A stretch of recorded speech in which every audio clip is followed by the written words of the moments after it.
मैं विकास विश्वकर्मा आप सबका स्वागत करता हूं हमारे इस यूट्यूब चैनल में जिसका नाम है Vikas study point BSP. So friend, इस वीडियो में हम बात करने वाले हैं एनआईएस का 10th क्लास जिसमें सोशल साइंस हम पढ़ रहे थे। इसका ये सेकंड पार्ट है, ठीक है। फर्स्ट पार्ट हमने देख लिया है, ये है सेकंड पार्ट। जिन बच्चों ने फर्स्ट पार्ट नहीं देखा है जाके फर्स्ट पार्ट देखिए। आइकन में इसका लिंक दे दिया जाएगा या फिर डिस्क्रिप्शन में इसका लिंक दे दिया जाएगा, आप जाके वहाँ पे भी देख सकते हैं, ठीक है। चलिए स्टार्ट करते हैं। तो यहाँ पे मैं एक चीज़ बता दूँ, क्योंकि इस डेट को लेकर मैं खासा आप लोग को बताना चाहता हूँ कि क्योंकि अगर आप बुक से मैच करोगे तो जगह जगह पे ये डेट जो है वो अलग अलग मिलेगी। कौन सी डेट की बात कर रहा हूँ, पहले इस चीज़ को समझते हैं। हमने पढ़ा था पिछले वीडियो में पाषाण काल के बारे में, जहाँ पे हमने देखा था पूरा पाषाण काल, मध्य पाषाण काल और नव पाषाण काल। अलग अलग जगह पे अलग अलग बुक्स में अलग अलग, मतलब नेट पे भी देखोगे, अलग अलग साइडों पे भी जाके देखोगे, अलग अलग यूट्यूब पे भी जाके देखोगे, तो इनके जो डेट्स हैं ना ये सारे चेंज आपको मिलेंगे, ठीक है। क्योंकि ये जितनी भी चीज़ें हैं सब अस्तित्व पे आधारित है, पूरा वस्तु पे आधारित है, पुरानी चीज़ों पे आधारित है और तथ्यों पे आधारित होती है इतिहास। इस वजह से सारी चीज़ सटीक नहीं मिलता है, ठीक है।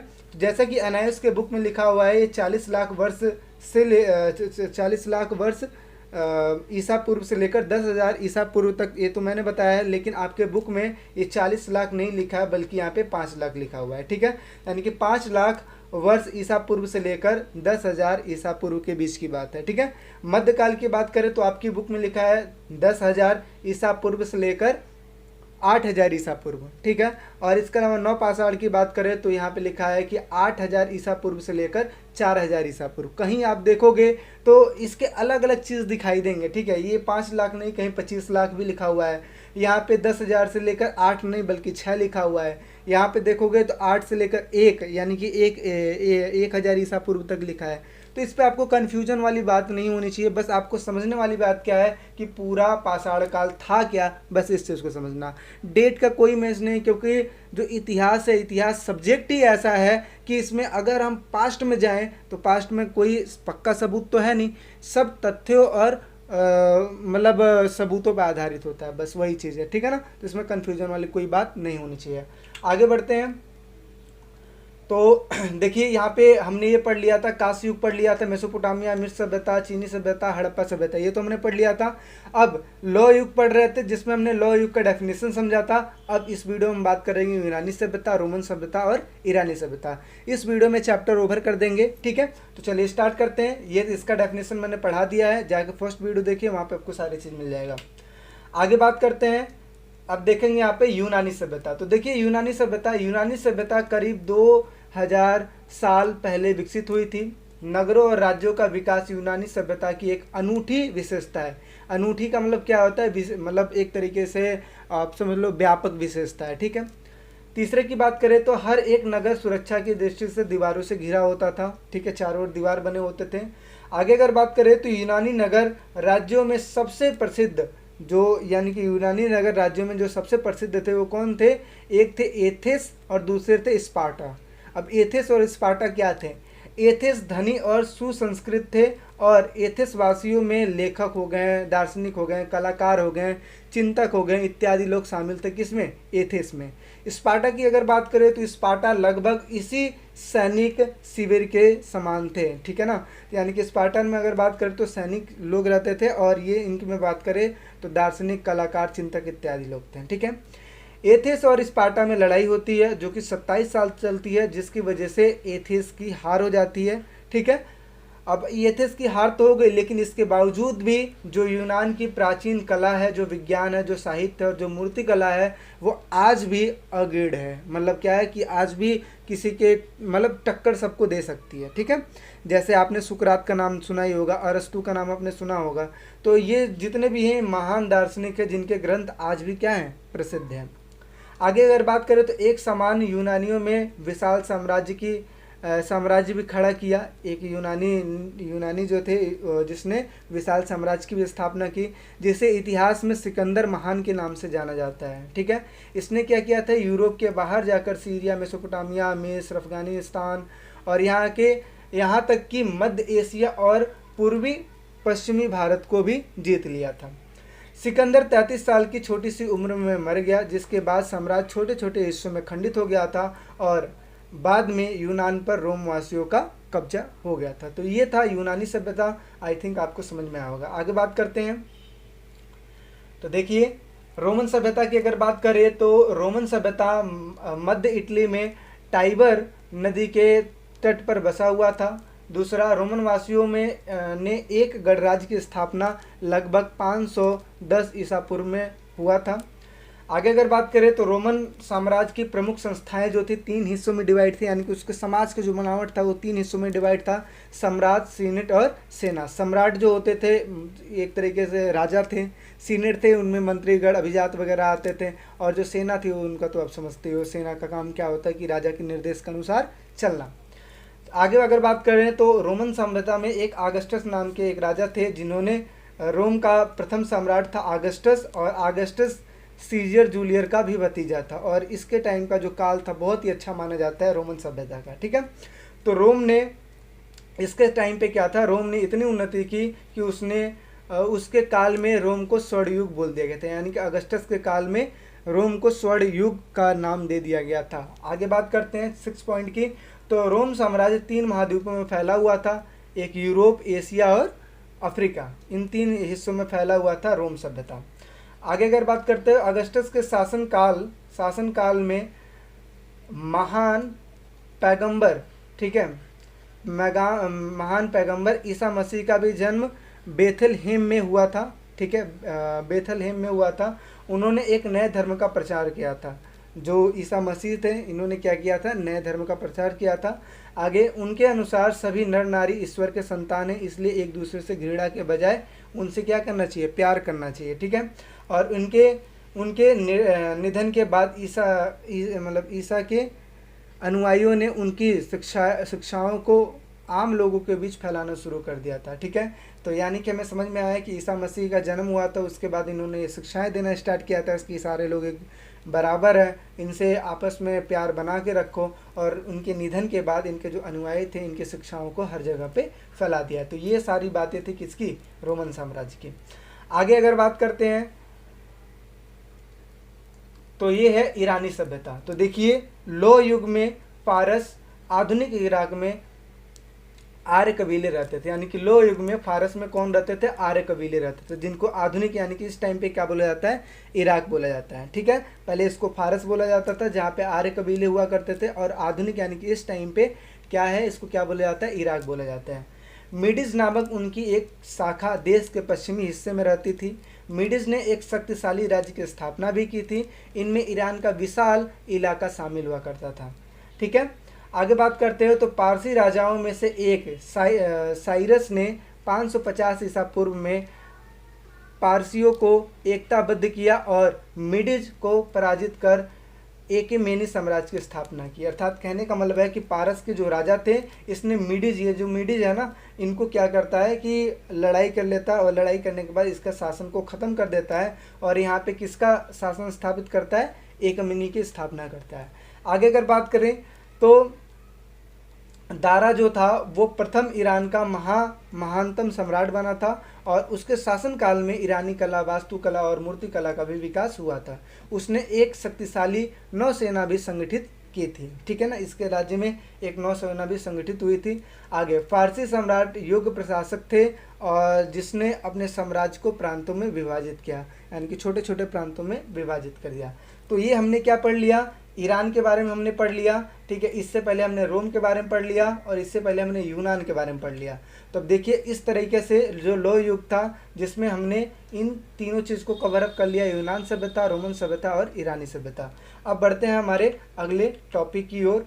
ठीक है, तो अब देखिए इसके बाद क्या होता है, यहाँ से देखते हैं। अब आगे क्या होता है, भारत में वैदिक काल स्टार्ट हो जाता है। तो भारतीय प्राचीन इतिहास में नए चरण की शुरुआत वैदिक काल से हुई है। इसका आरंभ जो है कब हुआ था, करीब 1500 ईसा पूर्व, ठीक है, में भारत में आर्यों के आगमन से इसका स्टार्टिंग हुआ था। यह युग लगभग 1000 वर्ष का था। ठीक है, 1000 वर्ष का ये युग था जिसको वैदिक काल बोला जाता है। इस दौरान कई आर्थिक, सामाजिक और धार्मिक परिवर्तन भी हुए थे।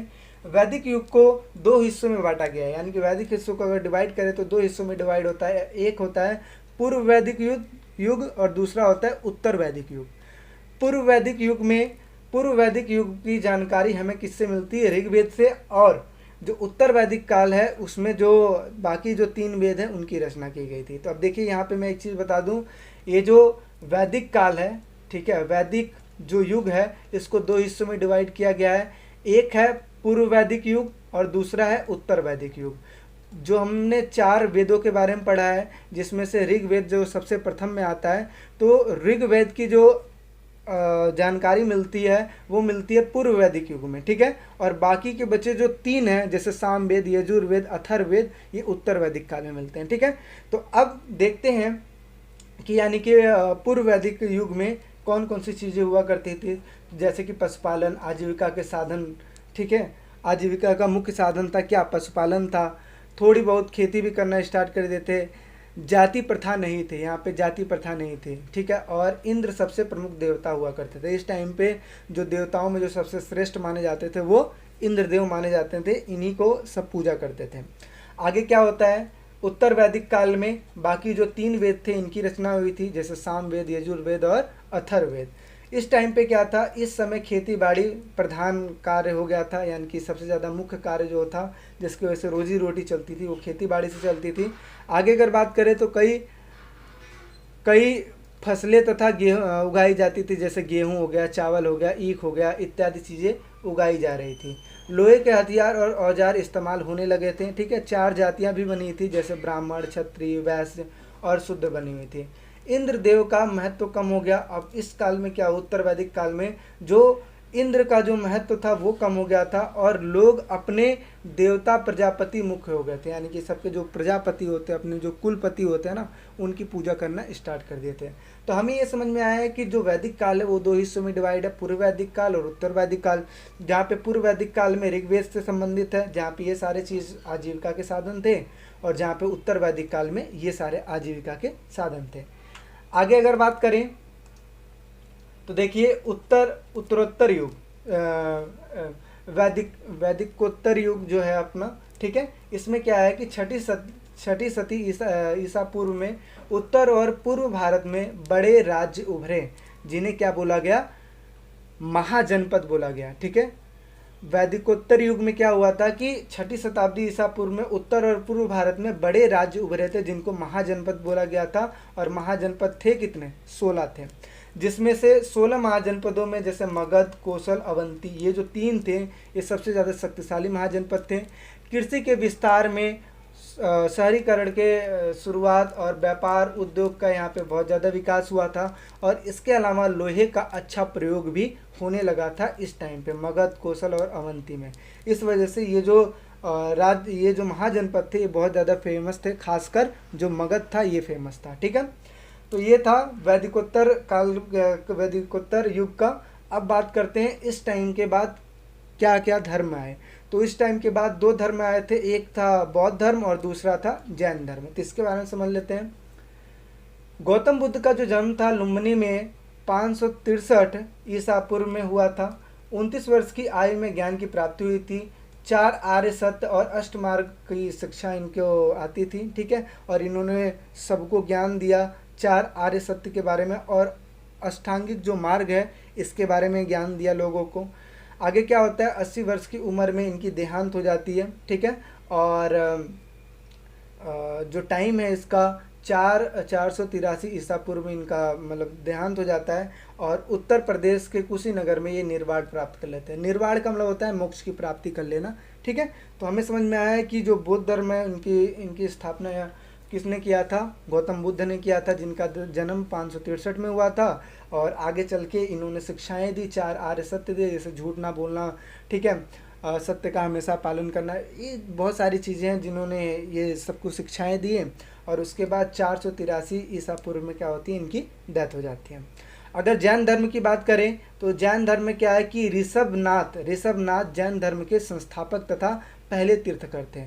तीर्थकर का मतलब होता है क्या, पहले इस चीज़ को समझ लो। तीर्थकर का मतलब होता है कि वो व्यक्ति जो हमें मोक्ष की प्राप्ति दिलवाए। जैसे एक गुरु होता है जो पढ़ाता है ना, ऐसे ही ऐसे गुरु जो हमें मोक्ष की तरफ लेके जाएं वो तीर्थकर में आते हैं। तो जो पहले तीर्थकर थे वो थे ऋषभनाथ, ठीक है, और 23वें तीर्थकर जो थे ये थे पार्श्वनाथ, और जो 24वें तीर्थकर जो हुए थे वो थे महावीर स्वामी, ठीक है, महावीर स्वामी। और महावीर स्वामी को ही जैन धर्म का संस्थापक माना जाता है, ठीक है। तो महावीर स्वामी का जन्म कब हुआ था? 540 ईसा पूर्व में कुंडग्राम यानी कि वैशाली के निकट हुआ था, और 30 वर्ष की आयु में सन्यासी ये हो गए थे।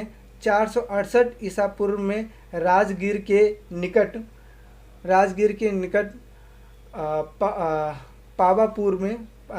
पावापुरम में क्या होता है, ये निर्वाण को प्राप्त हो जाते हैं, ठीक है। तो ये था जैन धर्म के बारे में और ये बौद्ध धर्म के बारे में। अभी जस्ट आपको इंट्रोडक्शन एज दिया जा रहा है कि इसके क्वेश्चन आंसर जब मैं लाऊंगा उसमें सारा चीज़ आपको डिटेल्स में बताऊंगा। अभी मैं पूरे चैप्टर का ओवरव्यू दे रहा हूँ ताकि आपको सारा चीज़ समझ में आए कि वैसे आपका बौद्ध धर्म क्या है और जैन धर्म क्या है, ठीक है। तो इस वजह से मैं डीप में जाके आपको नहीं पढ़ा रहा हूँ, अदरवाइज आप ये समझो कि बौद्ध धर्म और जैन धर्म काफ़ी फेमस हुआ था। आगे अगर बात करें तो देखिए मौर्य काल स्टार्ट हुआ। मौर्य काल में का जो समय माना जाता है 322 ईसा पूर्व से लेकर 184 ईसा पूर्व का माना जाता है, जिसमें बिंबिसार, अजातशत्रु, महापद्म नंद तथा चंद्रगुप्त मौर्य ने शक्तिशाली महाजनपद मगध का क्या किया था, विस्तार किया था, यानी कि फैलाया था। चंद्रगुप्त मौर्य जिसका शासनकाल माना जाता है 322 से लेकर 297 ईसा पूर्व, ठीक है, ने 322 ईस्वी में नंद वंश को हराया था, यानी कि चंद्रगुप्त मौर्य ने ही चंद्र वंश को ख़त्म किया था और यहाँ पे मौर्य साम्राज्य की स्थापना किया था। आगे चल के इस साम्राज्य को बिंबिसार चलाते हैं और इनके जो बेटे होते हैं अशोक चलाते हैं और क्रमशः गद्दी पर बैठते चले जाते हैं। इनका शासनकाल ये है, इनका शासनकाल ये है, ठीक है। अब बात करते हैं संगम युग की। तो देखिए संगम युग का जो डेट माना जाता है वो 300 ईसा पूर्व से लेकर 200 ईसा पूर्व तक माना जाता है। संगम युग में दक्षिण भारत में एक ऐतिहासिक दौर का शुरुआत हुआ था। आगे अगर बात करें तो संगम का अर्थ जो होता है विद्वानों या साहित्यकारों का जमा होना, इसे संगम बोलते हैं। मिलना ही क्या बोलते हैं, संगम बोलते हैं। आगे मदुरई के पांड्य राजाओं के शाही संरक्षण में साहित्यिक हस्तियों का जमावड़ा हुआ था और जिसका नाम रख दिया जाता, संगम के नाम से ये चीज़ जाना जाता है। मोटे तौर पर जो संगम का जो युग चला था वो 300 ईस्वी तक फैला हुआ था, ठीक है, 300 ईस्वी तक ये फैला। आगे अगर बात करें कुषाण युग की, तो कुषाण युग भारत में कुषाण वंश के शासक जो मध्य एशिया में आए थे युग कबीले के एक शाखा थे, ठीक है। और इसके अलावा मौर्य के पतन के बाद कुषाण ने शासन किया, यानी कि जब मौर्य साम्राज्य की जब पतन हुई थी तो इसके बाद किसने शासन किया, कुषाण वंश ने शासन किया। और जो पहली बार सोने के सिक्के चलाए गए थे, ठीक है, तो वो किस में चलाए गए थे, कुषाण युग में चलाए गए थे, ठीक है। वे पक्के बौद्ध थे, यानी कि बौद्ध धर्म को माना करते थे कुषाण युग में। और कुषाण वंश का जो महानतम जो राजा था वो कौन था, कनिष्क था, ठीक है। तो ये जस्ट इंट्रोडक्शन था कुषाण वंश का, मौर्य वंश का और संगम युग का। आई होप आपको सारी चीज़ समझ में आ रही होगी। क्यों जल्दी जल्दी पढ़ा रहा हूँ, इसका रीज़न है क्योंकि वीडियो लंबी ना हो, क्योंकि हर एक चीज़ आपको समझ में भी आए और वीडियो लंबी ना हो, इस वजह से मैं रफ्तार में पढ़ा रहा हूँ, ठीक है, क्योंकि वीडियो लेंदी भी तो होती जा रही है, तो इस वजह से। आगे अगर बात करते हैं तो गुप्त काल 319 ईस्वी से लेकर 550 ईस्वी तक चला था। अब देखो ईसा पूर्व नहीं चल रहा है, ईस्वी चल रहा है, ठीक है। अब एक देखो यहाँ पे एक क्वेश्चन आता है कि ईस्वी क्या होता है, ईसा पूर्व क्या होता है। तो इसके लिए अगर आपको समझ नहीं आता है, ठीक है, कि आपका एडी क्या होता है और बीसी क्या होता है, देन आप मुझे कमेंट सेक्शन में कमेंट करके बताइए, जिसमें मैं ये बताऊंगा कि ईस्वी और ईसा पूर्व में क्या अंतर होता है। उसके लिए मैं सेपरेट वीडियो बना दूंगा ताकि आपको हर एक चीज़ समझ में आए, क्योंकि इसमें सदी, शताब्दी, ईस्वी, ईसा पूर्व हर चीज़ के बारे में बताऊँगा, ठीक है। तो गुप्त काल का जो समय माना जाता है 319 ईस्वी से लेकर 550 ईस्वी तक का माना जाता है। आगे बात करते हैं 4वीं शताब्दी में गुप्त वंश का उदय भारतीय इतिहास में एक नए युग को रेखांकित करता है, जिसके राजा होते हैं महाराजा श्रीगुप्त को गुप्त वंश का संस्थापक माना जाता है।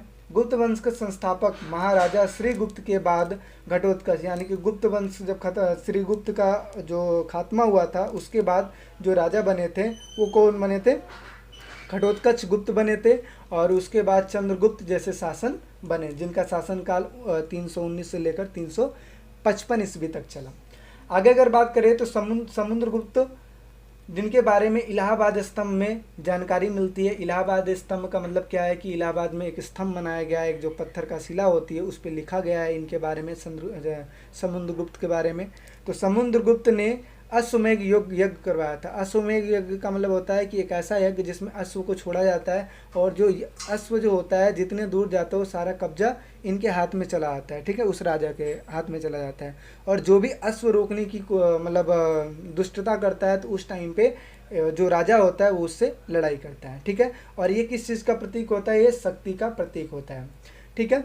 तो आगे क्या होता है, इसके बेटे चंद्रगुप्त द्वितीय जो थे, जिनका शासनकाल चला था 1415 ईस्वी से लेकर 415 ईस्वी से लेकर 455 ईस्वी तक का इनका शासन चला था। किनका, चंद्रगुप्त द्वितीय का, ने शांति और खुशहाली को बहाल किया, यानी कि बनाए रखा, ठीक है। तो क्या हमें समझ में आया कि जो समुद्रगुप्त थे इन्होंने यज्ञ करवाया था जिसकी वजह से शांति का, शक्ति का प्रतीक माना जाता था। और इसके बाद जो इनके बेटे हुए थे समुद्रगुप्त द्वितीय, जिनका शासनकाल 415 से लेकर 55 में चला था, इन्होंने अपने साम्राज्य में शांति और खुशहाली बनाए रखा था। आगे अगर बात करें तो गुप्तोत्तर काल को जो शासन काल माना जाता है 550 ईस्वी से लेकर 750 ईस्वी के बीच तक का माना जाता है, जिसमें जो नगर थे, जो साम्राज्य था, विभिन्न चीज़ों में डिवाइड था। तो ये 5 चीज़ों में डिवाइड था, ठीक है। तो इससे उसको पढ़ने से पहले यहाँ पे एक नज़र डाल देते हैं। तो लिखा है कि गुप्त साम्राज्य के पतन और थानेश्वर के महाराजा हर्षवर्धन के उदय के बीच का जो काल है भ्रम और विखंडन का दौर माना जाता है। अब ध्यान से समझिए, गुप्त साम्राज्य के पतन, जब पतन हुआ तब से लेकर जो थानेश्वर के जो महाराजा थे हर्षवर्धन थे, उनके उदय, एक का पतन दूसरे के उदय का जो बीच का टाइम था ना, उनमें वो जो काल था, वो जो समय था, उसी को भ्रम और विखंडन का दौर माना जाता है। एक के पतन का दूसरे के उदय के बीच का जो टाइम था उसी को भ्रम और विखंडन का दौर माना जाता है। इस समय भारत अनेक छोटे छोटे स्वतंत्र राज्यों को विखंडित हो गया था, यानी कि इस समय में भारत अनेक छोटे छोटे स्वतंत्र राज्यों में विखंडित हो गया था, जो कि ये थे, जैसे हर्षवर्धन जो थे उत्तर भारत में, पुष्यभूति जो थे थानेश्वर में, मैत्रक बल्लभी जो थे गुजरात में थे, ठीक है, चालुक्य जो थे बदायूं में थे, इसके अलावा पल्लव जब थे जो कांची में थे, ठीक है। तो इन सब चीज़ों में क्या हो गया था, डिवाइड हो गया था। तो बेसिकली समझाने का मतलब यही है कि आप पूरे चैप्टर का एक बार ओवरव्यू ले लो, ठीक है, समझ जाओ चैप्टर, और फिर उसके बाद क्वेश्चन आंसर तो आपको यूँ आएगा, चुटकियों में आएगा, ठीक है। आगे बात करते हैं, ये आपके चैप्टर का लास्ट टॉपिक है, भारतीय सभ्यता एक नज़र में, ठीक है। तो इसमें देखिए कि भारत में बहुत सारे ऐसे लोग हुए हैं जिनको आज भी जाना जाता है, जैसे बहुत सारे ऐसे ऐसे काम किए हैं जिसकी वजह से भारत के जो लोग थे बहुत ज़्यादा प्रसिद्ध थे। तो क्या क्या चीज़ था, पहले इस चीज़ को समझते हैं। विश्व इतिहास में भारतीय सभ्यता की एक महत्वपूर्ण जगह है। दूसरा, भारत में दर्शन और विज्ञान में ज़बरदस्त प्रगति हुई है। गणित, खगोल शास्त्र, रसायन शास्त्र, धातु क्रम, चिकित्सा में उल्लेखनीय योगदान है। आर्यभट्ट और बराहमिहिर जैसे प्रसिद्ध गणितज्ञ और खगोलीय शास्त्री हुए हैं। नागार्जुन प्रसिद्ध रसायन शास्त्री थे। शून्य और दशमलव पद्धति की संकल्पनाएं भारत में ही विकसित हुई, यानी शून्य और दशमलव जो निकला था वो भारत के लोगों ने ही शून्य और दशमलव का आविष्कार किया था। आगे कला, चित्र, मूर्तिकला, वास्तुकला में महान कौशल, और इसके अलावा अशोक के स्तंभ जैसी चीज़ें सब भारत में उपलब्ध हैं। अजंता, एलोरा की गुफाएं और दक्षिणी भारतीय मंदिर, सांची के स्तूप इत्यादि चीज़ भारत की खासियत है। तो ये सारी चीज़ था जो मैंने हर चीज़ को, आपके छोटे से बड़े हर चीज़ को मैंने बारीकी से पढ़ाने की कोशिश की है। हर चीज़ आई थिंक आपको समझ में आया होगा। इसके अलावा मैं बोल रहा हूँ कि अगर एक भी चीज़ समझ नहीं आया हो तो कमेंट सेक्शन में कमेंट करें, मैं आपको सब चीज़ का सोल्यूशन प्रोवाइड करूँगा, ये है दावा मेरा, ठीक है। क्योंकि मैं पढ़ाने के साथ साथ बच्चों के डाउट्स भी क्लियर करने पर जोर देता हूँ। बस बात इतना है कि हो सकता है कि जब ज़्यादा कमेंट आने लगे तो उस टाइम में थोड़ा सा लेट रिप्लाई आपको मिले, लेकिन मिलेगा सबको ज़रूर, ये बात याद रखिएगा, ठीक है। तो इस पूरा है आपके ओवरव्यू आपका पूरे चैप्टर का, ठीक है। तो आई होप सारी चीज़ें आपको समझ में आई होगी। अगर वीडियो अच्छा लगता है तो इसको लाइक करें, शेयर करें, सब्सक्राइब करें, और वीडियो देखने के लिए थैंक यू सो मच। और ऐसे ही second chapter, third chapter, fourth chapter, ऐसे ही चैप्टर पाने के लिए आप हमारे चैनल को लाइक करें, शेयर करें, सब्सक्राइब करें। क्योंकि एक चीज़ ये भी आप सोचिए, क्योंकि आप लोग के लिए इतना सारा मेहनत किया जा रहा है जिसका हम 1 रुपया भी नहीं ले रहे हैं, है ना। लेकिन आप लोग के लिए हर एक चीज़ मैं समझाने की कोशिश कर रहा हूँ, नोट्स भी प्रोवाइड करने की कोशिश कर रहा हूँ। तो इसके लिए तो एक लाइक और एक सब्सक्राइबर तो बढ़ने चाहिए ना। इस वजह से आप जितना ज़्यादा सब्सक्राइब करोगे, जितना ज़्यादा लाइक करोगे, मैं उसी प्रकार से हर एक प्रकार की चीज़ें लाते रहूँगा। बाकी किसी भी प्रकार की कोई दिक्कत है कमेंट सेक्शन में कमेंट करें। मिलते हैं नेक्स्ट वीडियो में, अभी के लिए बाय बाय, टेक केयर।